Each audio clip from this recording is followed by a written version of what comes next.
Hello my dear friends, welcome to being a best learner. आप सभी का बहुत बहुत स्वागत है मेरे इस चैनल में। और आज के इस वीडियो में हम लोग पढ़ने वाले हैं अधिगम अक्षमता। अधिगम अक्षमता के अर्थ क्या होते हैं, यानी अधिगम विकार, लर्निंग डिसेबिलिटीज़ जिसे आप कहते हैं। और इस टॉपिक से भर भर के क्वेश्चन आते हैं हमारे टीचिंग एग्जाम्स में, चाहे वो सीटेट हो, यूपीटेट हो, एमपीटेट हो, या कोई भी एसटेट हो, या फिर कोई भी टीचिंग एग्जाम्स हो। इस टॉपिक से तो प्रश्न बनकर आते ही हैं। तो इस टॉपिक को आज की इस वीडियो में हम लोग पूरी तरह से कवर करने वाले हैं और इससे एक भी प्रश्न नहीं छूटने वाला है। तो चलिए शुरू करते हैं। अधिगम अक्षमता पहले होता क्या है, इसके अर्थ को समझते हैं। तो अधिगम असमर्था यानी जो अधिगम विकार है वो क्या होता है। तो यहाँ दिया गया है कि प्रत्येक विद्यालय तथा प्रत्येक कक्षा में कुछ ऐसे बालक होते हैं या बालिकाएं होती हैं जो शिक्षा ग्रहण करने में असमर्थ होते हैं, यानी शिक्षा ग्रहण करने में वो क्या होते हैं, उनको दिक्कतें आती हैं, काफ़ी सारी परेशानियों का सामना करना पड़ता है, जिससे वो क्या होते हैं, शिक्षा को ग्रहण नहीं कर पाते, असमर्थ हो जाते हैं। अर्थात वे शिक्षा ग्रहण करने में असमर्थ होते हैं। ये बालक अधिगम असमर्थ बालक कहलाते हैं। तो कैसे बालक कहलाते हैं? अधिगम असमर्थ बालक। जो बालक शिक्षा को सही प्रकार से ग्रहण ना कर पाए, उनको परेशानियों का सामना करना पड़े, वो कहलाते हैं अधिगम असमर्थ बालक। अधिगम असमर्थ बालक भी कैसे होते हैं? सामान्य बालकों की तरह ही होते हैं। और बस उनके साथ परेशानी क्या होती है कि उन्हें लिखने, सुनने, समझने तथा वार्तालाप करने में, यानी अधिगम से रिलेटेड जितनी भी चीज़ें हैं वो सारी ही इसको समझने में दिक्कतें आती है, सारी ही चीज़ों को सीखने में दिक्कतें आती है। तो इसी को क्या कहते हैं? अधिगम अक्षमता कहते हैं।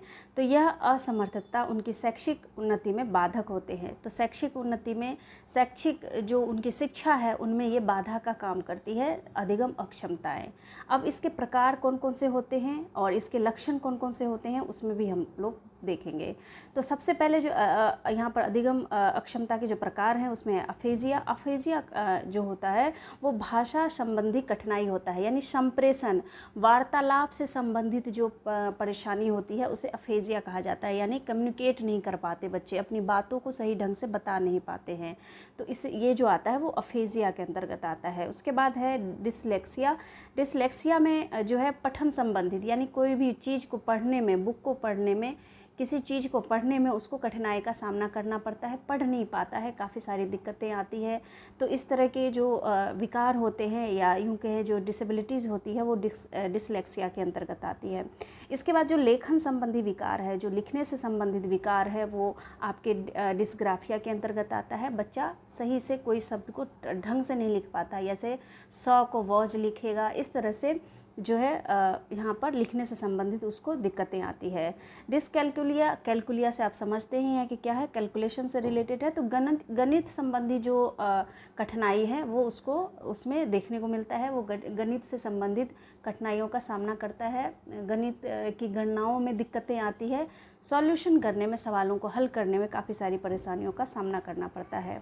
उसके बाद है अप्रेक्सिया या डिस्प्रेक्सिया, जो कि गामक कौशल संबंधी, यानी जो मोटर स्किल्स होते हैं, जैसे हाथों से किसी चीज़ को पकड़ना, पेन जो है वो ढंग से नहीं पकड़ पाते हैं, बैलेंस नहीं हो पाता है, और इस तरह से जो है मांसपेशियों में जो है दिक्कतें होती हैं। तो इस तरह से गतिक कौशल में दिक्कत होती है। तो इस तरह की जो अक्षमताएं हैं वो अप्रेक्सिया या डिस्प्रेक्सिया के अंतर्गत आता है।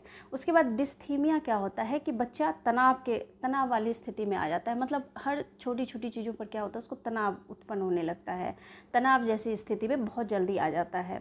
इसके बाद डिस्मोर्फिया है, भ्रम वाली स्थिति हो जाती है, किसी चीज़ में अंतर नहीं कर पाते। जैसे आप लोगों ने पढ़ाई होगा, मोर और मुर्गी में फ़र्क नहीं कर पाता है, दोनों को एक ही चीज़ समझता है।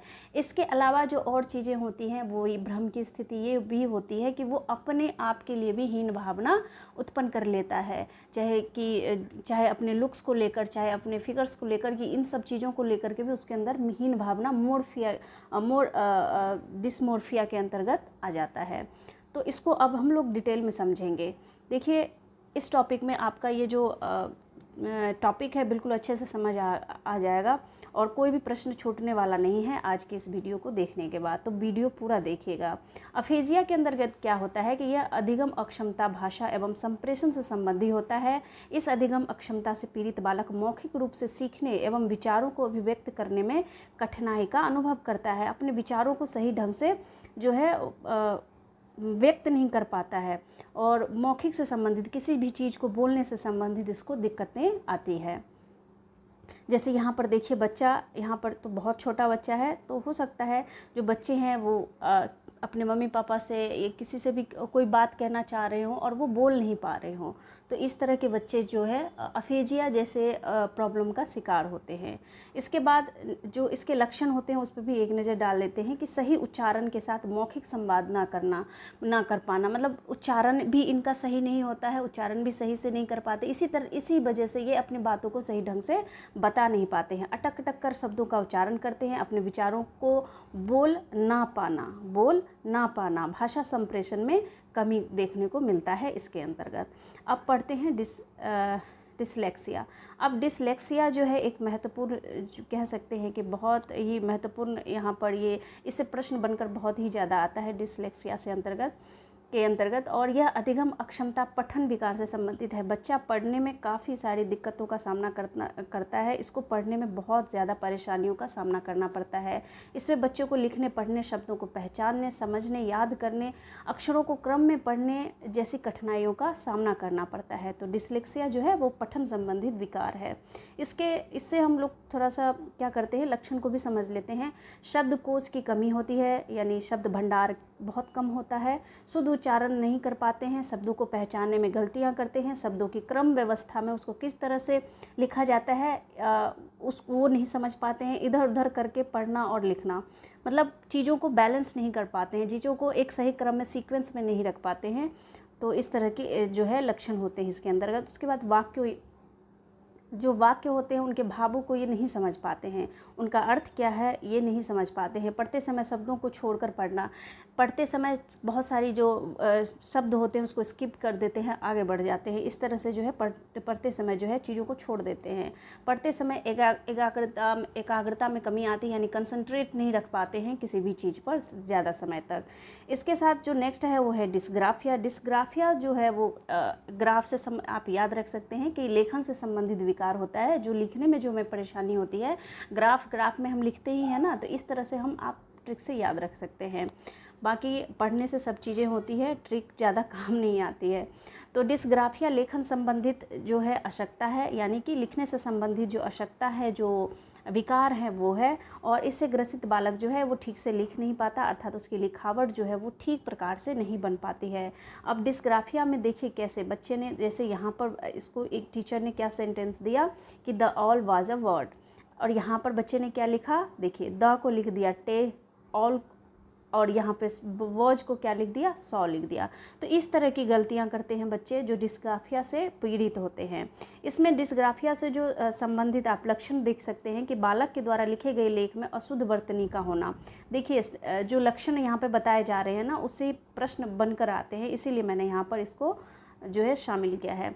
अक्षरों को छोटे बड़े लिखना, मतलब अक्षरों को किस प्रकार से सही तरीके से लिखना चाहिए वो उसकी समझ की कमी होती है। कोई अक्षर बड़ा लिख देता है, कोई अक्षर छोटा लिख देता है।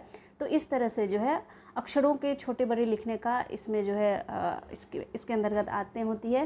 पेन और पेंसिल को बहुत नज़दीक से, बहुत पास से पकड़ता है, और या फिर नीचे से, बहुत नीचे से पकड़ता है और लिखता है। इसके बाद इसकी जो राइटिंग होती है वो ख़राब होती है, अच्छी नहीं होती है। और इसके बाद जो डिसकैलकुलिया है, डिसकैलकुलिया यानी कैलकुलेशन से रिलेटेड है। यहाँ पर बच्चे कैलकुलेशन से रिलेटेड जो है दिक्कतों का सामना करता है। तो यहाँ पर दिया गया है कि जो डिसकैलकुलिया है यह एक ऐसी अधिगम प्रक्रिया है या अधिगम अक्षमता है जिसमें क्या होता है, बच्चे गणित को समझने में कठिनाई का अनुभव करते हैं। उनको आप मल्टीप्लाई, सब्ट्रैक्ट, ये सब कुछ भी साइन दे देंगे तो वो उस चीज़ को समझने में उनको दिक्कत आती है, काफ़ी सारी परेशानियों का सामना करते हैं। इसके अंतर्गत किसी भी काउंटिंग के लिए वो हम उंगली पर जो है काउंटिंग करना शुरू कर देते हैं। तो देखिए यहाँ पर कुछ लक्षण यहाँ पर दिया गया है कि गणित संक्रियाओं से संबंधित चिन्हों को पहचानने में समस्या आती है, यानी मल्टीप्लाई, यहाँ पर आप अगर उसको साइन देंगे कि मल्टीप्लाई का साइन देंगे, डिवाइड का साइन देंगे या प्लस माइनस का साइन देंगे, तो इस तरह के साइन को समझने में उसको समस्या आती है। गिनते समय बार बार क्या करेगा, जितनी बार गिनती करेगा उंगलियों का प्रयोग करना शुरू कर देता है। बार बार समझाने पर भी गलत कैलकुलेशन करता है, तो समझाने के बावजूद भी जो है बच्चा सही से उस चीज़ को नहीं कर पाता है। तो इस तरह की जो प्रॉब्लम है वो डिसकैलकुलिया के अंतर्गत आता है। अब अप्रेक्सिया जो है, यहाँ पर अप्रेक्सिया या डिस्प्रेक्सिया, ये जो है वो मानसिक विकार है। दोनों ही यहाँ पर मानसिक विकार से संबंधित है, जबकि डिस्प्रेक्सिया जो है, अप्रेक्सिया मानसिक विकार है और डिस्प्रेक्सिया क्या है, तंत्रिका तंत्र से संबंधित विकार है। अप्रेक्सिया के कारण किसी व्यक्ति में मांसपेशियों के संचालन गति कौशल जैसे लिखने की कुशलता नहीं आ पाती है। वह हाथों के बीच भी संतुलन स्थापित नहीं कर पाते, मतलब पेन को सही ढंग से पकड़ नहीं पाते, उनको पकड़ने में किसी चीज़ को दिक्कत आती है। जैसे यहाँ पर बच्चा इस बॉल को पकड़ना चाहता है लेकिन वो बॉल अपने हाथ में सही तरीके से पकड़ नहीं पाता है, यानी गतिक कौशल जो है, उसके जो मसल्स हैं, जो उसका मोटर स्किल है वो सही से काम नहीं करता है। तो इस तरह से बच्चा किसी भी चीज़ को पकड़ने में, उठाने में, इस तरह की दिक्कतों का सामना करता है इसके अंतर्गत। अब जो नेक्स्ट है वो है डिस्थीमिया। डिस्थीमिया में सिंपल सी बात है, बच्चा बहुत जल्दी क्या होता है, तनाव वाली स्थिति, अधिगम संबंधी वैसी अक्षमता जिसमें बालक तनाव महसूस करने लगता है। तो बच्चा जो है बार बार बहुत जल्दी क्या होता है, तनाव की स्थिति में आ जाता है, तो डिस्थीमिया के अंतर्गत आता है। जैसे बच्चा यहाँ पर बहुत जल्दी क्या होता है, दिक्कत के मतलब डिप्रेशन में आ जाता है। अब डिस्मोर्फिया को समझना बहुत ज़्यादा आसान है, क्योंकि इसमें हम मोर और मुर्गी का एग्जाम्पल देकर जो है समझ चुके हैं कि मोर और मुर्गी में क्या होता है, बच्चा भ्रम की स्थिति में होता है, इन दोनों में अंतर नहीं कर पाता है। और एक चीज़ क्या होती है कि उसके अंतर्गत हीन भावना का भी होना जो है इसी विकार के अंतर्गत आता है। जैसे भ्रम वाली स्थिति उत्पन्न हो जाती है, इसमें बालक मनोभ्रम का शिकार हो जाता है, उसको भ्रम हो जाता है कि मतलब ये मोर है या ये मुर्गी है। तो इस मतलब दोनों ही क्या है, एक जैसे हैं, मतलब एक जैसे भी नहीं समझेंगे ना इसको, मतलब बहुत ज़्यादा भ्रम की स्थिति आ जाती है। जैसे वो एक स्थिति ये भी होती है कि उसको अपने अंदर के मतलब अपने प्रति हीन भावना भी क्या होती है, उत्पन्न हो जाती है। तो डिस्मोर्फिया के अंतर्गत ही हीन भावना भी आता है। देखिए फ्रेंड्स, ये था हमारा आज का महत्वपूर्ण टॉपिक, जो कि अधिगम अक्षमताओं के बारे में था और बहुत ज़्यादा इम्पॉर्टेंट है। तो इसका आप लोग नोट्स बना सकते हैं, इससे एक भी प्रश्न छूटेगा नहीं, ऐसा मेरा विश्वास है। तो आज की वीडियो में बस इतना ही, और आशा करती हूँ कि आप लोगों को टॉपिक समझ आ गया होगा। तो आप लोगों से विदा लेती हूँ। Thank you and thanks for watching.